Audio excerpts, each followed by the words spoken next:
about that.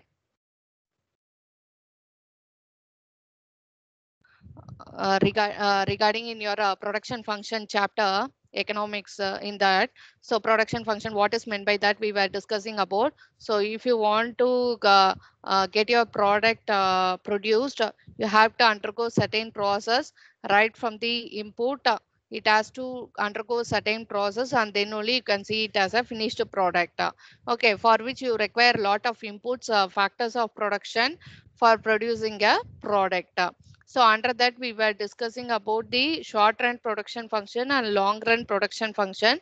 Short run production function, if you see, and under that only law of variable proportions it comes. So where one factor will be variable, all other factors will remain fixed. Okay, so only one factor will become variable there. So particularly your labor, it will be variable. All other factors, land, plant and machinery, everything will be remaining fixed or constant under law of variable proportions. Since in the short span of time, short period of time, you cannot increase. If you want to increase your output, okay, if you want to increase your output, you want to increase your inputs actually. So if you want to increase your inputs here under law of variable proportion, you are going to keep your one factor as variable, all other factors as fixed. Your labor will be kept variable and all other factors will be kept fixed in order to increase your output. So one more thing is long run production function, where under long run production function, it is that a law of returns to scale, it comes under that. So what is this long run production function, where all the factors, all the inputs will be kept variable. Okay, so yeah, no any factor will not be kept a constant, because in short run production function, in order to increase your output, you can increase your labor, raw material like that, but you cannot increase your fixed factors like land, plant and machinery during a short period of time, during short run production function. But in long run production function, you can keep all the factors as variable. Okay, so that is has been given under law of returns to scale. If you want to increase your output, you can increase your input. So as you know what is meant by input, input means factors of production. As you involve land, okay, so you require land for agriculture production, you require the land for producing the agricultural commodities. Okay, so rice, wheat, corn, whatever, sugarcane, whatever, you require the land for producing that. And you require the labor, manpower you require for that. And the equipments or the tools whatever required you for producing that product, these are considered as the inputs. Similarly, in case of industrial production, you require the factory premises for producing the product. You require you have to invest in huge plant and machinery and you have to install in your factory, then only you can produce the product. And you require of course the manpower, labor, employees you require for producing a single unit of product. So like this, for the capital you require, finance you require for production, carrying out the production activities. So likewise, what all the factors of production, they are known as the inputs. If you want to increase your output, then you have to increase your input. So under law of returns to scale, you will be keeping all the inputs as variable.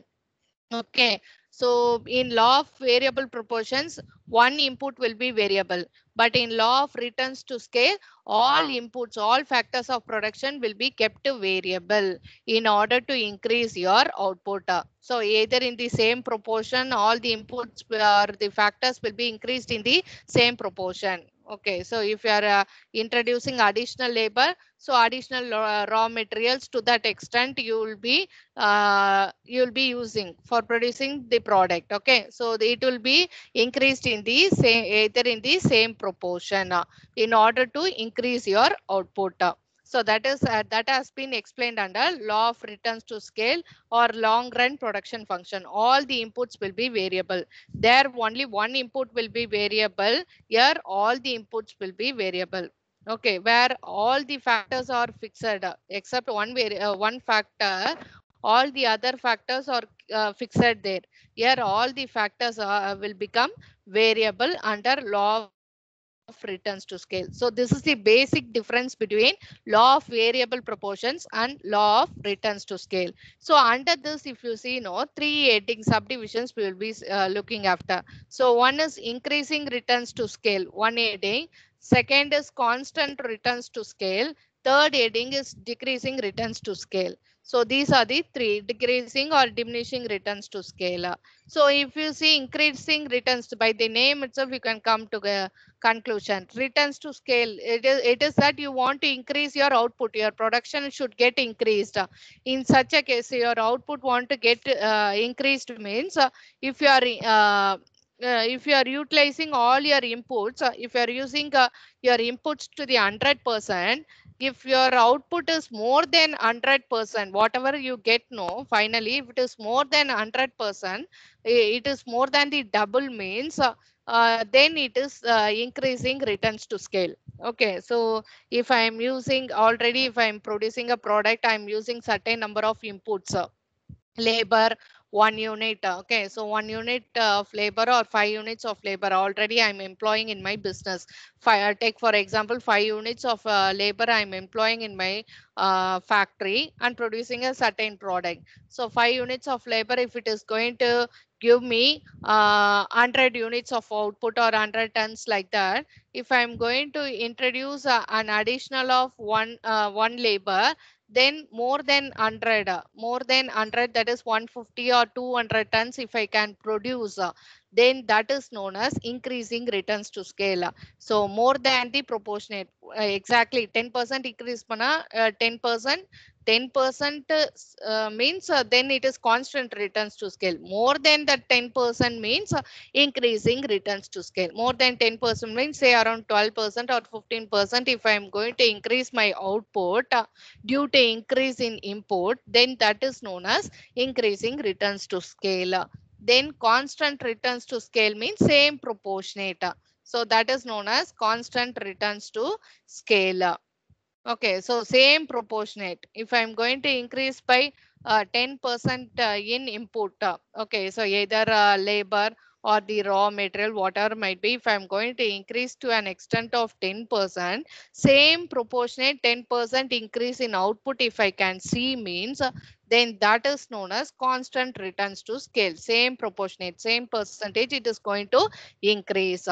That is known as constant returns to scale. And diminishing returns to scale means if suppose I am uh,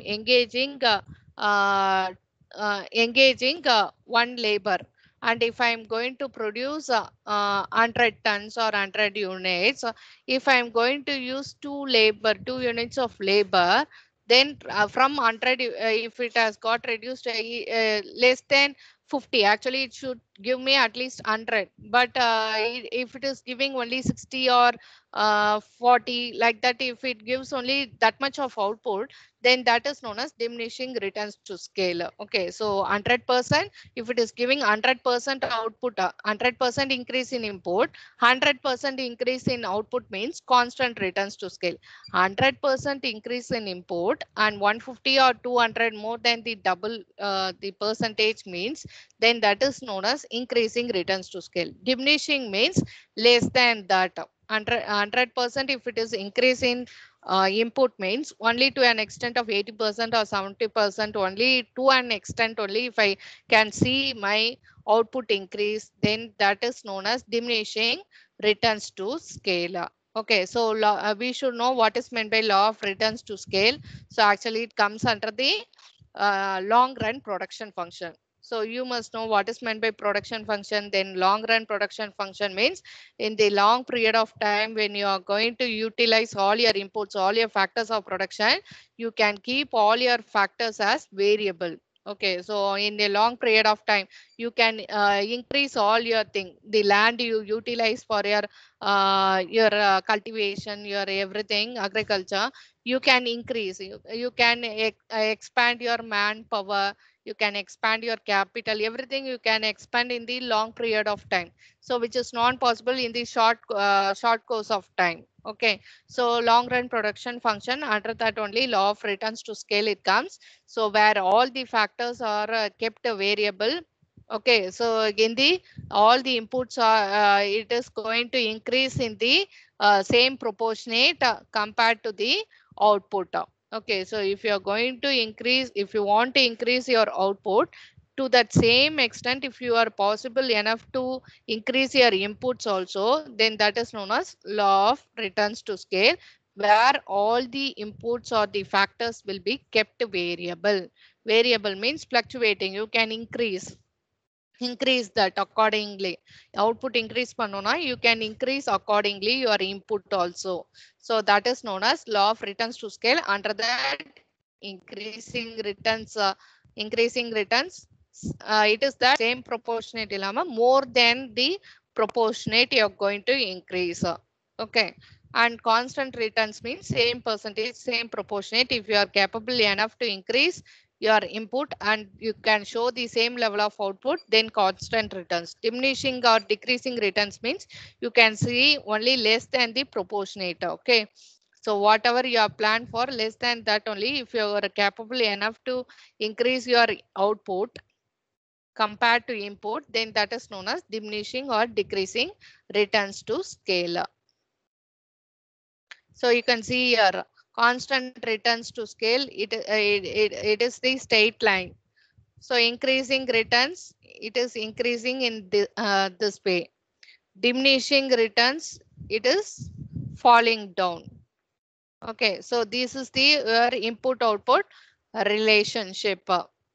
Okay, so input all the factors you employ in your business, and output is the final product after you are manufacture your product using all your raw materials, everything, whatever ingredients. Food products means ingredients you require for producing that food product.